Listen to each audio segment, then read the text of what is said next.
Hello everyone, especially all of my fellow Longsword users. Today we are going to go over the new best Longsword builds that have come about due to the new Gamma armor set that Arc Tempered Ray Dao has given us. And I'm very happy to say that whether you like to use latent power or not, there's something here for everyone. We are also going to go over if you should even use latent power, and I'll be providing two different builds depending on whether you prefer to use it or not. But before we get into the builds, we have to talk about the latent power situation. Now, unfortunately, latent power is one of the hardest skills to mathematically fit into a build, due to the fact that it's just so inconsistent. It's an absolutely wonderful skill when it's active, but that's the problem. To activate it, you either need to lose about 130 health, or be fighting a monster for 2 minutes. Both of those are pretty tall requirements, at least for most people whose entire goal is to hunt the monster as efficiently as possible, meaning taking little damage or time to complete the hunt. With that being said, hunts usually involve taking at least a few hits here and there, unless you're playing near perfectly. If that's the case for you, then latent power will have some decent value, especially against tougher monsters. But if you never get hit and your hunts end quickly, then latent power won't give you much mileage. So you kinda just have to be honest with yourself on whether or not latent power is for you.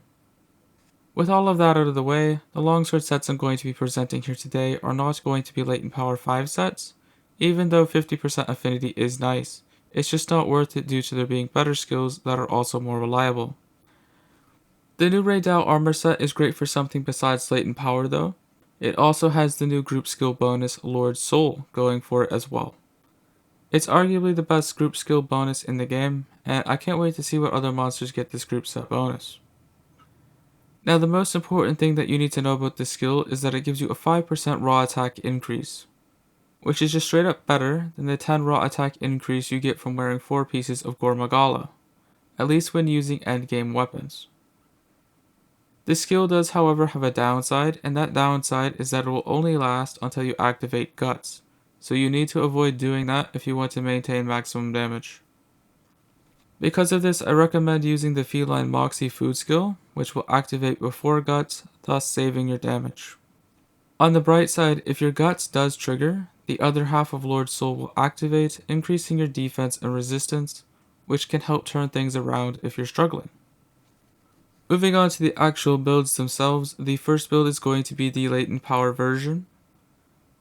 To make this build, you will need the Arc Tempered Ray Dao head, arms, and waist, along with the Arc Veld chest and the normal Ray Dao legs. We will of course also need the Counter Charm 3. But to complete this build, you will also need 3 Sheath Jewels, 3 Tenderizer Jewels, 1 Counter Attack Jewel, and 1 Chain Jewel. This is going to be your theoretical maximum damage build, but whether it's actually the highest damage build for you is entirely going to depend on your latent power uptime. That's why we are using the Thunderous Roar 2 set bonus from 4 pieces of Ray Dao. It greatly extends latent power's duration to 3.5 minutes, more than enough time to finish most hunts before it runs out. With the 5 base affinity on the Ardian Longsword, as well as Weakness Exploit 5, Maximum Might 3, and Latent Power 3, you'll be at 95% affinity with all skills activated, or over 100% on wounded parts. But I do have one more build to share with you guys here today, and to make it you're going to need the Arc Tempered Ray Dao head, chest, and arms along with the Gore waist and legs, as well as the Counter Charm 3. As for the jewels you will need to complete this build, you will need 3 Sheath Jewels, 2 Counter Attack Jewels, 2 Mighty Jewels, 2 Sane Jewels, 1 Chain Jewel, and finally 1 Tenderizer Jewel. This build is mainly going to be for speedrunners who will kill the monster before latent power activates, or really anyone who just doesn't want to use latent power for whatever reason. I wouldn't recommend it to most people, but if you don't want to use latent power, this is a great option. Now, I haven't mentioned the actual weapon itself up until now, and that's because I assume everyone kind of knows what the best options are by this point, especially considering it's basically the same for every build. But if you don't know, or need a reminder, there's really only 2 good options for your longsword, the best of which is going to be an Ardian longsword because the stats are just better than everything else you can craft. For the production bonus, you want to get as much attack as possible, while also prioritizing paralysis as your element type, because that's going to give you openings to get in more damage. In most cases, you will get more damage by matching your element to the monster's weakness, but having 5 perfect Ardean longswords, one of which for each element, is pretty unrealistic for most people, and why I recommend just using paralysis as a one-size-fits-all. As for the reinforcement bonus, you really just want 1 sharpness increase and ideally 4 attack increases, just to really maximize your raw damage.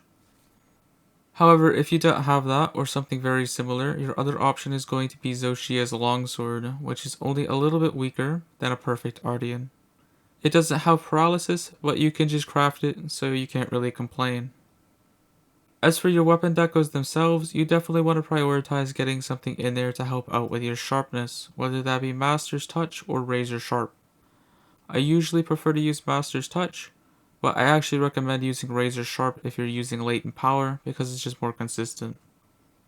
As for the rest of the slots, you'll just want as much critical boost as your weapon can fit.